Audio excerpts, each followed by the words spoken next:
Good afternoon, everyone. And I just wanted to introduce myself. I am Lisa Olenek. I am with the Scranton Chamber of Commerce. I work with Metro Action and SLIDCO.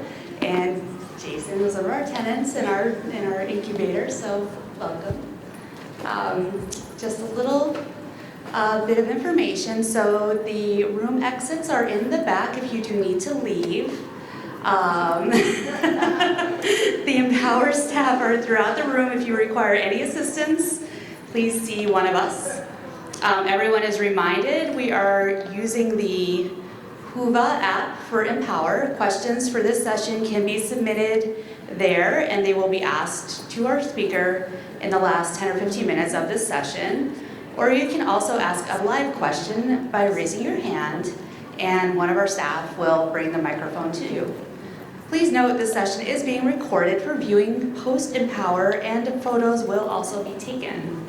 Please remember to silence your cell phones. However, feel free to take pictures and post on your social media, and be sure to tag us using #Empower2023. Please take all personal belongings with you after session is over. And if you don't know the Wi-Fi code, it is Empower2023. And the invitation code for the app is also Empower2023. So, I'm Lindsay Griffin Boylan from the Greater Wyoming Valley Chamber of Commerce. Very excited to introduce our next speaker today. So I want to introduce Jasmine Willois. Did I do that right? All right, awesome. She is a nationally recognized expert and educator to lenders and creditors on mortgage trustee investing. She has more than 2 decades of experience in real estate investing, investment banking, first deed trust experience. Before founding the Note Assistance Program, Willois was an equity trader and investment banker for Morgan Stanley and Dean Witter.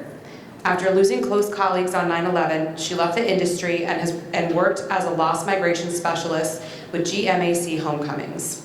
Bit by the real estate bug, Jasmine left corporate America to chase the freedom and returns of real estate investing. An advocate for responsible investing, she is an in-demand nationwide speaker and serves on the board of Alternative Wealth Investments, Ingerman Estates, and Hope Ranch.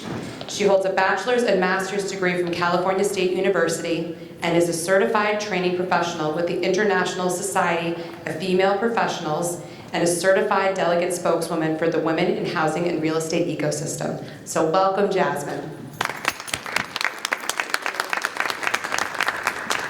All right. Oh, you got it on already. I don't have to do anything. Love this guy. All right, how's everyone doing out there? Good. One more time. I have too much energy for that. How's everyone doing? There we go. Listen, one thing I want to tell you about myself, and a lot of you guys can relate, I'm from New York, so the energy just comes, okay? So I need it back from you in order for this to work. I have been known, this is not a threat, by the way, I'm just telling you, but I have been known to leave the stage if you guys are not interacting with me. Because I need to know that I'm getting feedback, and this is great. So can you promise me that you will give me an amen or All right, I love it. All right, so let me get this thing. Thank you for having me. We'll get this started here right away. I want to tell you that the questionnaire that I put there, some of you guys had me rolling. Okay, the question was, what are some of the things that are holding you back from being a successful entrepreneur or financial freedom? A lot of you guys said, kids! Right? So I'm cracking up, right? There's some real life things like debt, right? So we're going to address, my goal here is to have you guys leave here with some tools that can help you actually start gaining traction, right? We've got the mindset already, that was delivered by a lot of people.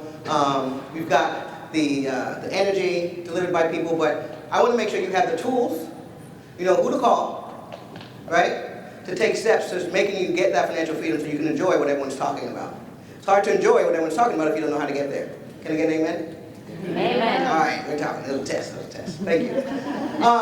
So anyway, thank you for responding to it. Quick disclaimer.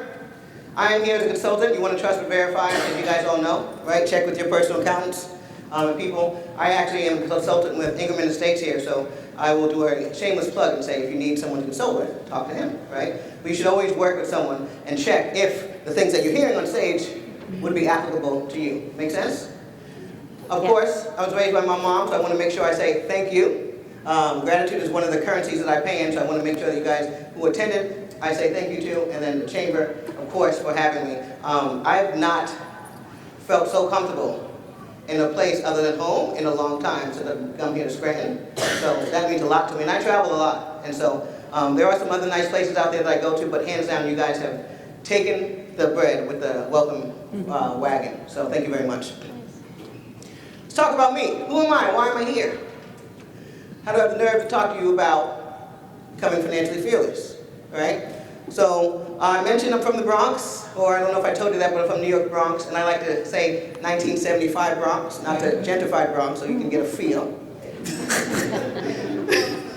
You can get a feel for where I come from, because that plays a role in who I am, my why, and why I'm here, and what I've done for the past 10 years, right? So those of you who understand coming from humble beginnings, you're going to see this throughout my presentation. It's just a natural thing. So understanding that,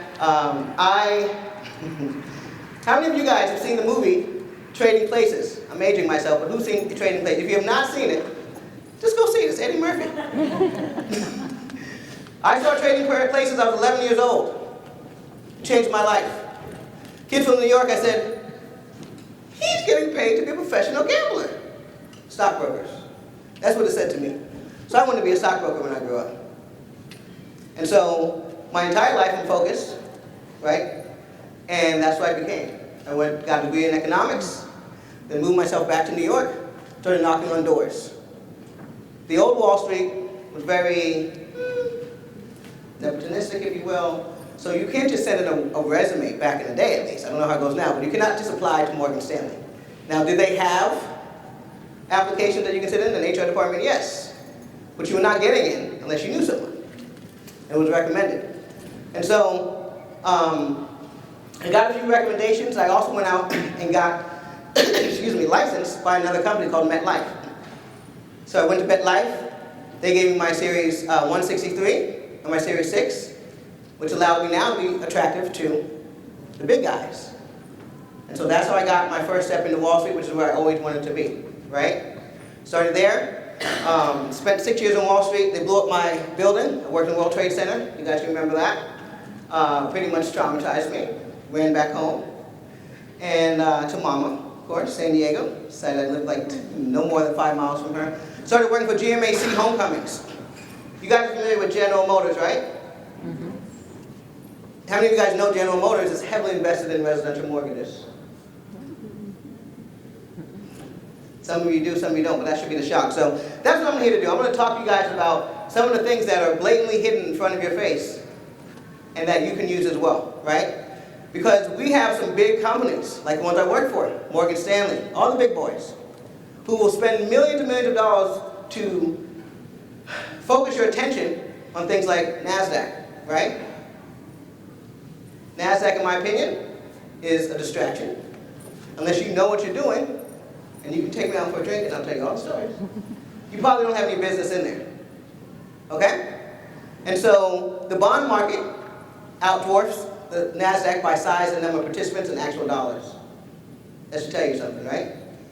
So this is what I'm here to tell you. I want to give you some insight to what I have gained from all this experience. Over 25 securities and real estate licenses. I had more licenses than I had fingers and toes at one point.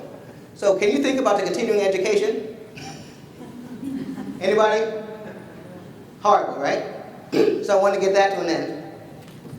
26 years of real estate investing experience. That comes because my family's originally from the East Coast. My great aunt owned a camp up here in the Poconos, in which she would ship kids in from the Bronx up here for the summer. Okay? And so real estate has always been a part of who I was and how I was raised. When we moved to California, my aunt has a property management firm, and then every time someone moved out, I had to go clean up the place. Okay? So a lot of what you guys are doing right now, there's a reason for it, you just don't know it. You think I thought that cleaning up after people moving out of apartments was going to help me later? Not by the far of the stretch of my imagination. Right? The only thing I got out of that experience, if I can be honest with you, is that since the house was already trashed, you know what I did? Anybody? I threw a party. Had all my friends over, we partied, and then we cleaned up afterwards. Because we're kids, we need a place to party. So, financial literacy has always been something that's very important to me, to spread, right? I love being around the people that make me feel good, and I want to elevate them as well, right? In my current situation, I have a son. He's 14 years old. He's literally in New York right now. Quick personal story. I texted my mom. This is the first time he was without me. I said, "Mom, Kevin is in New York without his mama." And she says, "Well, you're in Spain without yours." So, noted, right? So I have a 13-year-old son. Prior to my life, he is a programmer by trade. He's out here on a school trip to tell you about my personal life. Industrial organization. I had a minor in that, and the reason I bring that up is because industrial organization helps me look at companies as humans and watch their behavior, right? So I can watch a company, and based on what it's doing, I'm like, something fishy is going on. Before the bank run happens, right? I'm like, something bad's going on. We need to take our money out now. So industrial organization helps you recognize patterns in companies, okay? So I want you to get an insight about how my brain works because of my background, right? So you understand when I look at things a little bit differently, right? Last thing I want to tell you about myself is, as you can only imagine, I had to remove myself from Wall Street because of all my personality, okay? How many of you guys know bankers? Know a banker? Right? We love them to death. I had my place in that space, but all of this needs to be released, right? Bankers are supposed to be very conservative. You want them to be that way, right? And so part of me getting out of the suit and becoming private was me starting a private equity club because I made a lot of money while I was on Wall Street. But as a day trader during the dot-com era, I was very insecure about where I was going after life. Make a lot of money, right? And I started doing the best things. And so we started a private equity club that is to get people who are normally not invited into the space of private equity. So that's what this is going to talk to you about, the tools that you use that are out there, but maybe sometimes hidden because everyone wants to step you down one path. Does that make sense? All right. So other than that, I'm a general partner to a $50 million fund, MMAGT. MMAG2H stands for Make Money and Go to Heaven. Fund 1. That's our fund. But this is the type of stuff I want to do, right? If I'm at Morgan Stanley, I want to start a fund. Are they going to let me use that name? No. You can't use a name like that. And why not? Yes, I can. All right. What are we going to cover today? What true independence looks like. So we're going to do an exercise. If I can get 2 of you to let me know what true independence looks like, that would make me very happy, and it'll give me some feedback. Anybody? No? All right, what do you got? I think what I would think it would look like is not having a bunch of debt that you have to worry about, that you're tied down to. That you could just, you have your money, you can put it away and enjoy some stuff and not have the stress. So a little less debt, no debt? No debt. No debt would be a financial fit. Anyone else? Yes, ma'am, in the back, and then you. Actually, I was just kind of thinking about having money for retirement, just having enough to be able to retire and do the things that I want, travel. So enough money to currently work at your leisure, if at all, not to retire when they tell you, but work when I want, not when I'm told. All right, I love it. And then this young lady. Income streams that could allow you to then give, right? So it comes and it goes. You said it allows you to give? Yes. I love it. No little philanthropist in there. And then yes? Oh, I was going to say having time and location freedom and being able to go where I want, when I want. Reclaiming your time. I love it. Do you have one back there?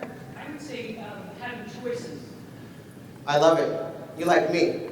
Do you mind? I'm going to do it. Control! It's Janet Jackson. That's what we like. You mind from Janet. All right. So that's what we're going to cover. What true independence looks like. We're going to expose some facts to support this movement. Okay? Then we're going to explore the financial fearless mindset. Then we're going to actually evaluate financial tools and resources. Okay? So make sure you're ready to write things down, take pictures. Then we're going to examine some passive income. I think we took that part out of there. So we're going to skip past that part and reveal steps that you should take away. Okay? If you want to learn about the other stuff, we can talk on the sideline. That's what Jason and everyone is here to help you with. All right, let's talk about true independence. So we've got some great examples of what true independence is. 53% of SWAP's 2021 Modern Law Survey said exactly the same thing. Achieving financial independence is their top financial goal. Okay? And when asked what it means to them, not having to work, right? Ding, ding, ding. Debt-free, ding, ding, ding. And being able to afford anything they want, retire comfortably. So, without even cheating, you have the answers. Because this is what's common, right? You got people in France, right? You see what they're doing over there. Rioting because they want to increase the retirement age. Because everyone wants to see that sooner than later. 2021, Fidelity did a questionnaire, and 62% of respondents believe that financial independence means being able to cover all of their expenses without having to work. So some people talked about, this lady right here, she said passive income, right? Passive meaning not having to work for it. So everyone, for the most part, if you go out blindly and talk to people, it sounds like we all have common goals, right? So let's talk about this movement. Specifically for women, because that's what we're talking here. Married women, 45 and younger, twice likely to be their family's financial decision makers than married women over 55. So, on my questionnaire, a few of you said that. What's holding me back is I'm the breadwinner. I'm putting my son through college, right? And so, this is another serious fact that we have to figure out how we're going to address in tandem while we're doing everything, right? It's not for me to miraculously produce another job for you or another spouse or something. We have to figure out how you're going to get it done yourself, because as it says here, women tend to be, right, the financial decision makers. Women save more of the take home than men. So what I'm going to start doing here is help you understand that you really have an advantage over our counterparts, but no one wants to tell us.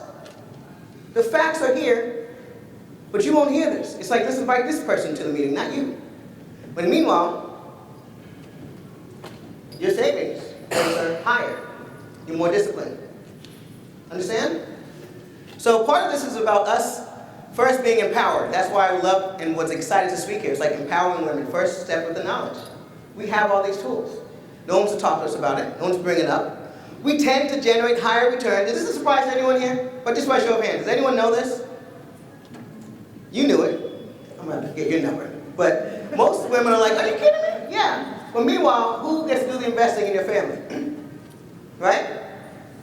Or who is society leaning to do it? But if you actually go down to the brass knuckles, our investments are outperforming. So I did see in the questionnaire a lot of people saying confidence was holding them back. Right? Fear of failure. I'm here to tell you, knock it off. Just on the facts alone, you should step out and try it. Just on the facts alone. You should try it before your brother does. Okay, if you have a brother, I'm just messing with mine. Okay. So, now that we've got that out of the way, hopefully that encourages you to look for more encouraging facts. Let's talk about that mindset, right? These are the 7 staples that I feel that you have to move to that next level. 7 staples I think that you need to actually get that mindset to be financially fierce. Obviously, it's a mental health. So we had Melissa Gilbert talk about that. I was very, very moved by the fact that she told us that as a workaholic, that's a no-win game. That's what I got out of that, right? Take time for yourself, women. And now that we know that we can invest successfully, right, we will feel more inclined to invest rather than have to work just to get money. So what I heard from her is that I like to stay busy so I can work, because that's all I know, to keep things moving. Okay? And so maybe if she was empowered enough to know that she was good at investing, she could have balanced that a little bit better, right? So that's what we want to do. Mental health, physical health. Okay? Now, as she mentioned, I'm no size 8. That's what she talked about, right? We even got to be size 5, right? But, do I jog? Yes, I do. Especially when I'm stressed. I have a treadmill right, literally, outside my bed. There's my bed, there's a door, and there's a treadmill. Okay? Sometimes I walk, sometimes I jog, but have your sources to get that physical health. What I love about Pennsylvania, being from San Diego, is that you guys have some great outdoors. And so, no pressure, but if any of you guys want to take me out hiking or do anything, I'm into it. Let's get active. But that's going to be part of it. It's going to be hard for you to do any of the things that we're going to talk about in the next slides if you feel sluggish. You understand? It's really hard. That's an extra oomph we need just to get you out of bed to do what you are here to do, because you don't have the energy. And so let's keep ourselves mobile. Let's have healthy personal relationships. Easier said than done. I get it. I'm not even going to get on that too much because I don't, But at the end of the day, one thing that you are in control of is who you surround yourself immediately, right? And so just like the fun facts that I like to discuss here, which is like how we are better investors, we also, I'm going to crack myself up, but for those of you who have, and not to put his music out there, but you've heard of that song, When a Woman's Fed Up? All right, if you haven't, go look it up. Because that will also empower you when you get fed up. You will put that song on and you will set the law down. Women know how to do it. There are times when we decide to be too nice, but each and every one of you know that when the time comes, you can put the kibosh and you can stop returning calls to people who are not healthy for you. Even looking at the text. I am the quickest person to block you. Quick, without hesitation. When I look at it and I see something negative on my text, I just do not have the space for it. So exercise. Use the block feature. Kids call it ghosting. Turn into a ghost.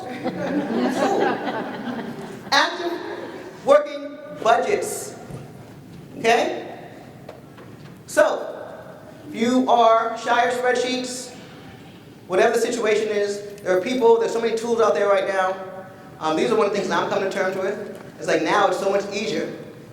From apps, I even work with a gentleman who's a behavioral scientist, and they're using behavioral scientists in these apps to encourage you to save, make fun games, all these things. So find the apps that's going to give you a star, whatever it is that you need to help you create that budget and stick to it, right? I'm currently, personal moment again, I just downloaded a fasting app. I've been fasting, it's great. It gives me stars, look, you did it! And I have 2 more hours left!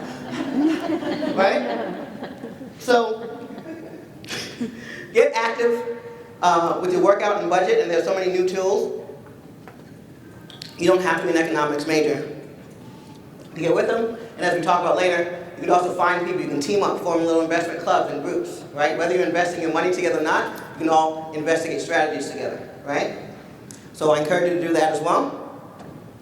Having a retirement or nest egg. Now, it doesn't have to be as big as you like it. I'm going to talk to you about that in a second.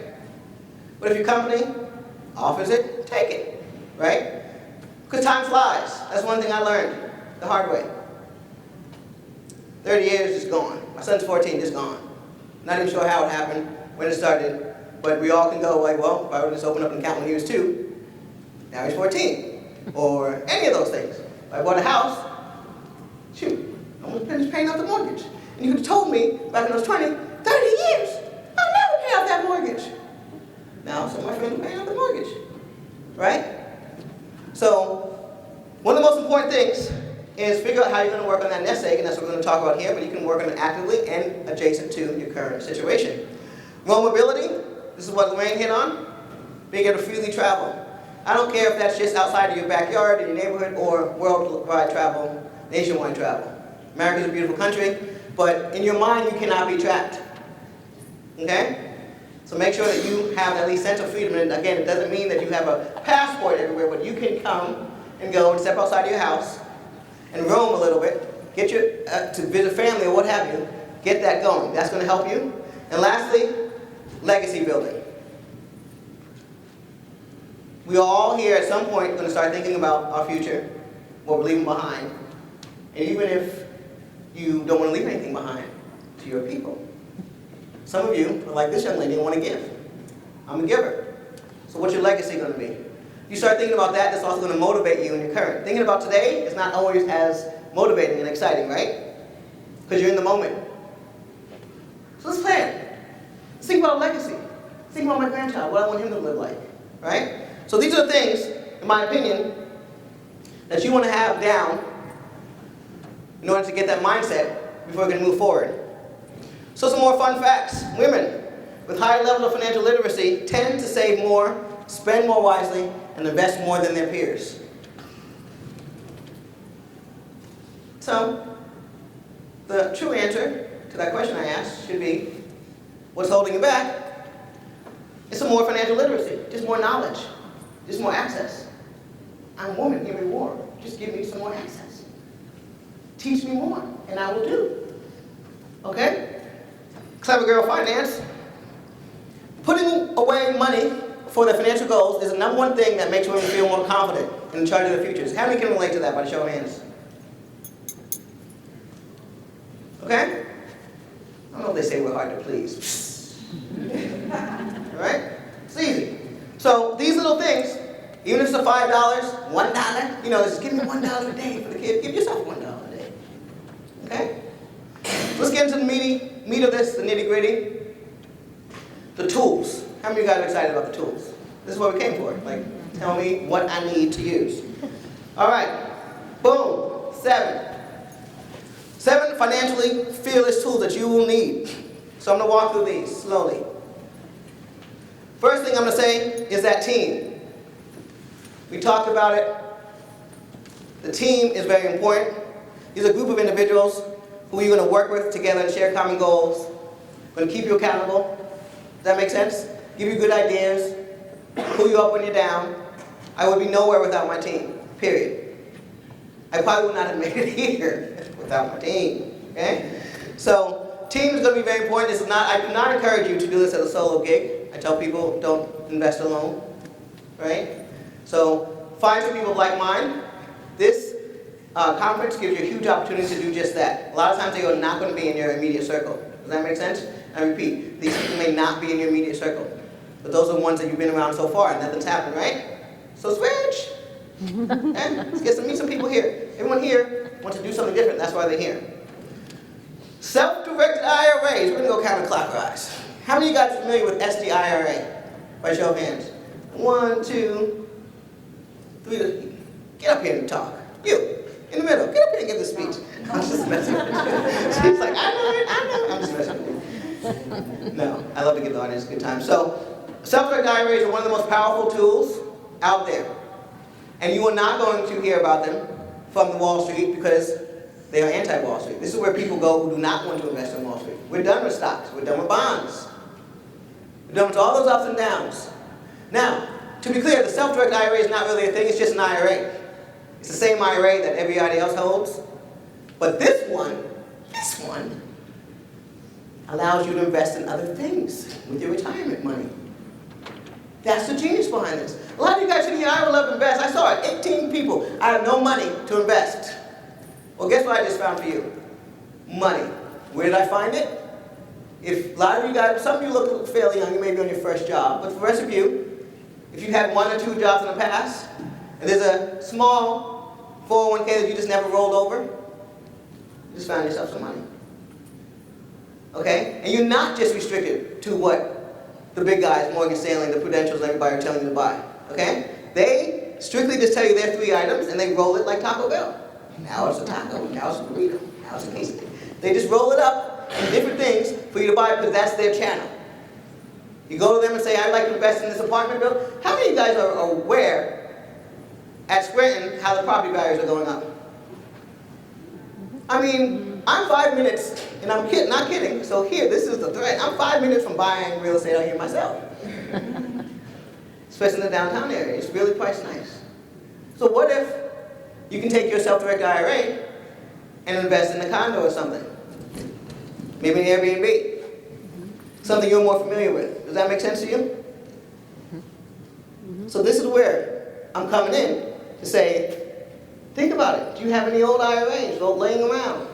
Get them into a self-directed IRA company. Jason Engelman, I work with him on his advisory board. He can tell you. I work with at least 15 different self-directed IRA companies nationwide. They'll be happy to help you roll over your money and then tell you what you can invest in. And now it's time for you to invest in things that you're familiar with. Does that make sense? No longer sit in front of somebody and say, what stock should I buy? And by the way, what do they do? What is Bitcoin? That was just beyond me. And now everyone's realizing we didn't know about Bitcoin, so maybe we shouldn't invest in it. So I'm telling you, based on the facts, invest in things that you know. Hopefully that makes sense. HSAs, health savings accounts. Anyone familiar with those? Okay, great, a little bit more. A lot of the people I talk to, they say to me, I say, what's holding you back? Health insurance. I cannot leave my job with the health insurance. Totally get it. Health savings accounts are the equivalent of those IRAs where you can put money into them for your medical expenses. Okay? And then what we will teach you is how to put that money in those health savings accounts and invest them in passive income so that you have something else continually investing into that. So now when you have to go to the dentist, you can go use your health savings account. You're not as dependent on your job insurance. Imagine that. Now, you're starting to think, I might get fearless. Got some health insurance covered to see how that's going. You know, you start getting a little more assured of yourself. Does that make sense? All right, great. Wills and trust. Everyone familiar with that? Definitely encourage you to get something like that. Obviously, no one's promised tomorrow. As far as the will part, but the trust are very great vehicles for anonymity and also to hold some of your other investments, right? Coaching. There's a while when I buffed coaching for a while, but again, I really, and this could just be more of my personality thing, but I really work better with others and people who have like mind. And that's what coaching is for, and that's where you see the big proliferation of coaching out there, because it really works if you're able to find the right coach and someone that's going to invest in you. Right? So not everybody, you don't buy every package out there, the $70,000 package probably. Right? But you can find someone reasonable, maybe even local, or someone that understands the majority of the things that we're talking about here, then I advise you to get a coach. Okay? I'm not plugging anyone in specific, but you guys have some people in mind, do your research, get someone that can help you along the way. Your LLCs. We're very familiar with those. How many of you guys in this room actually have an LLC or some type of company set up? Okay. They are the simplest things to get set up. And I encourage you to, especially if you're starting to think about being financially fearless. Okay? Whether you run your side hustle, legitimize it. Okay? That vehicle, once you have your first LLC, you're going to start getting into that other side of the world where entrepreneurs are, right? Now you start attending different conferences. It's going to get your mindset. It's going to get you introduced to other people. Now I own a company. The things I need to do. Okay?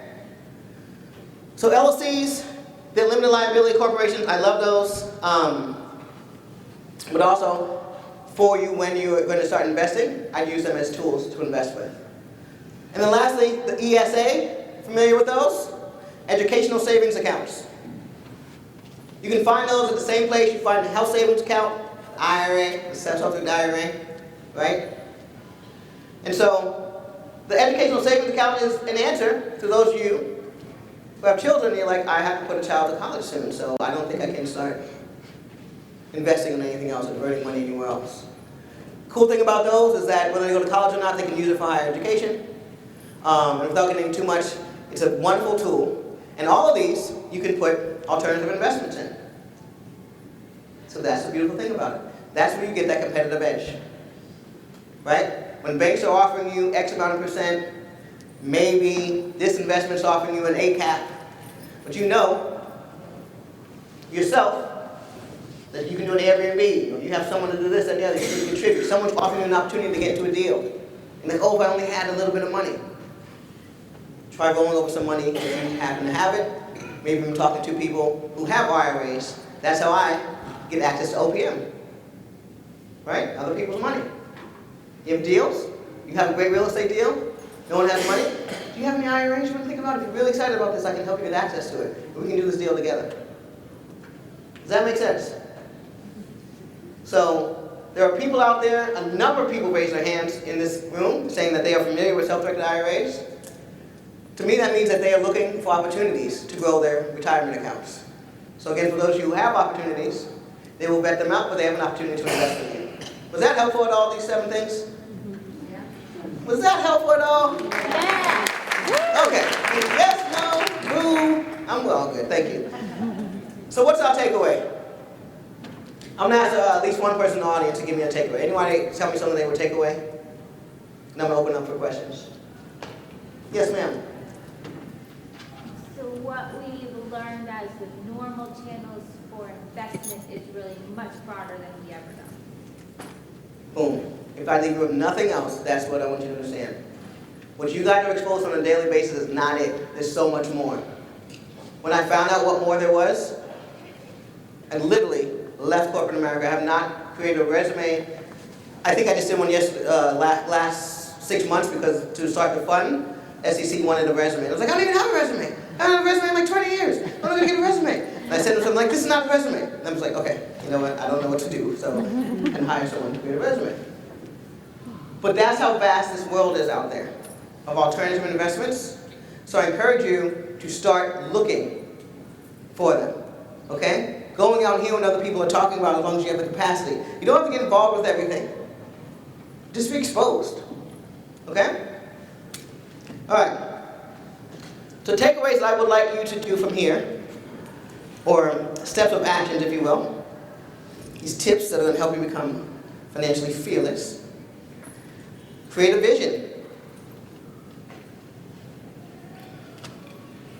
Anybody here do vision boards? Do they help? Yes.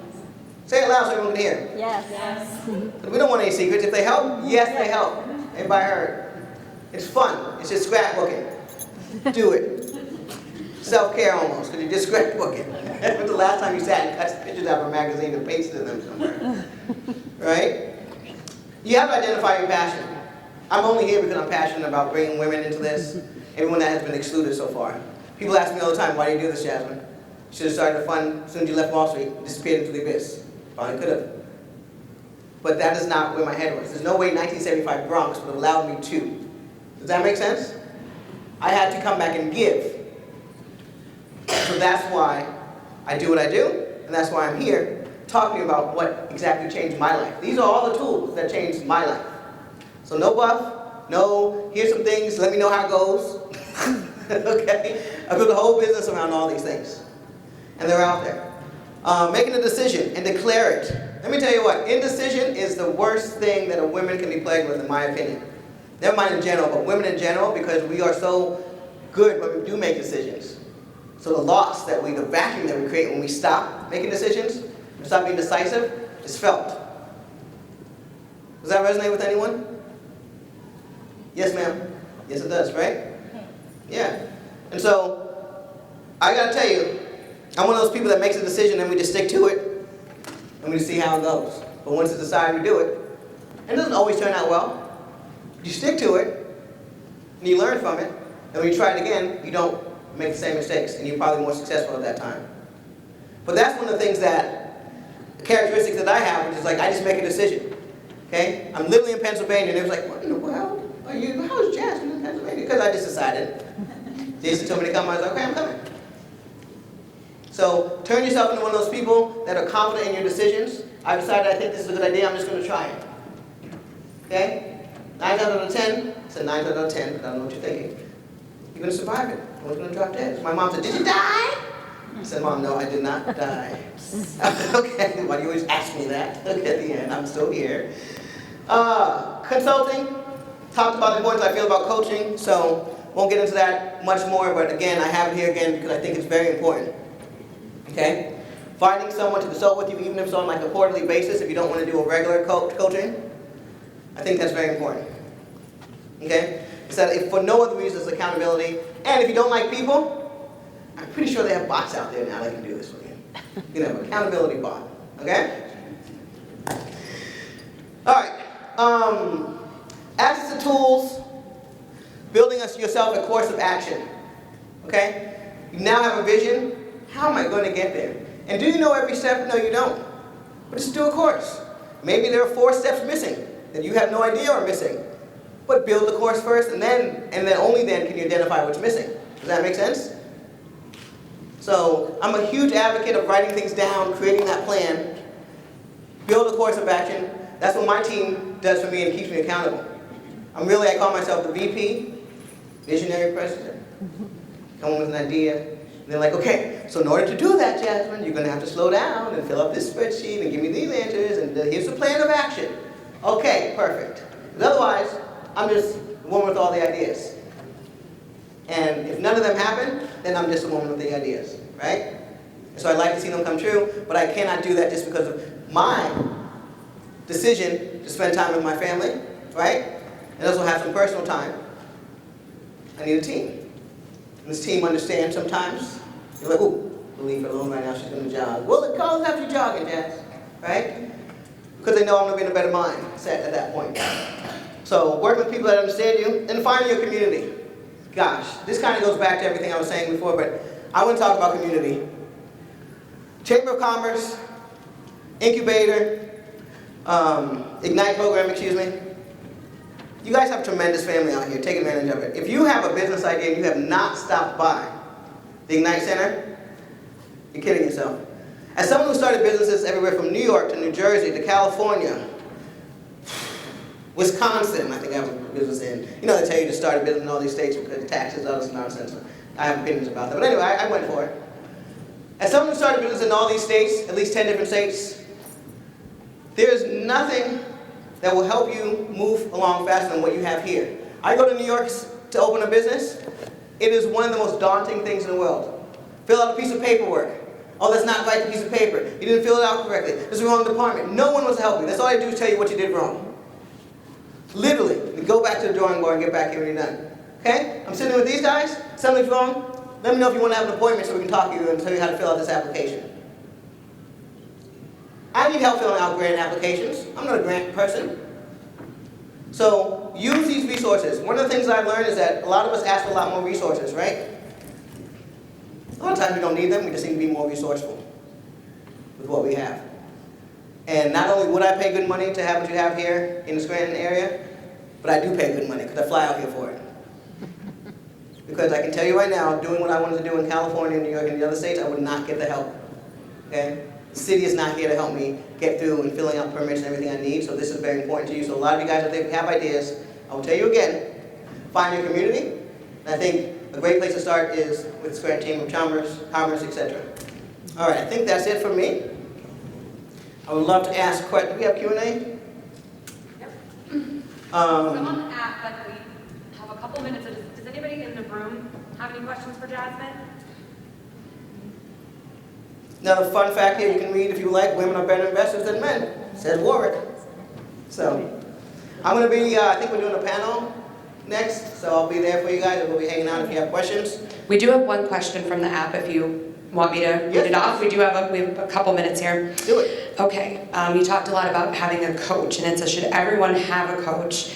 And will they take a second look at, this is a younger professional that wrote this in too, they wanted to know that. Will they take a second look at me if I don't have a lot of money, and how should I pick one, and what questions should I ask? Some of them will.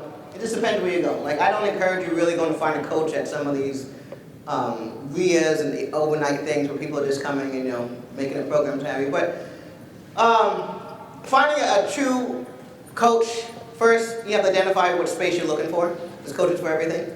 So where do I need help with right now? If it's a general help, then I would also reach out to people who have mentored with coaches, right? Because one thing that's funny about coaching is that you sign up, it sounds good, and then all of a sudden you get in and you don't know what it's like, right? So one thing for sure is always talk to community members within that program that you're considering working with. And questions, I'll be here to help with you as well, but questions, tell me something you said. Do you have students that you would let me talk to? That's the number one question I would have you ask. People ask me that all the time, and I give them like 6 or 7. Then call me back after you talk to them. Okay? You have another question? Was that the third? That was it, yeah? Okay, I think I answered all 3. We got one more up front? So you talk about passion up front, finding your passion. How do you find your passion? What is that process like, finding your passion? It's funny because I feel like it's just in me, right? But how am I reminded of my passion? Because sometimes, you know, you drift off and you just, I don't want to help anybody, I just want to help myself. I'm just too lazy to help anybody. So finding my passion really comes from just being around people who remind me of myself. Where I was 5 years ago, 6 years ago, 7 years ago, seeing this young lady right here, I'm like, this passion. She's about this, she's probably 2 tips away from blowing her own mind, right? People who are in front of me, in the path that I'm about to go through, that gives me passion. And I'm like, what struggles are you going through and how can I talk to you? I love talking to people, help me avoid, right? So finding passion comes from other people, which is why I love surrounding myself. But I say, get a community. It's going to be hard to be passionate every single day, right? So get a community. Thank you very much for your questions. Thank you, Jasmine. That was excellent. Is that it? Round of applause.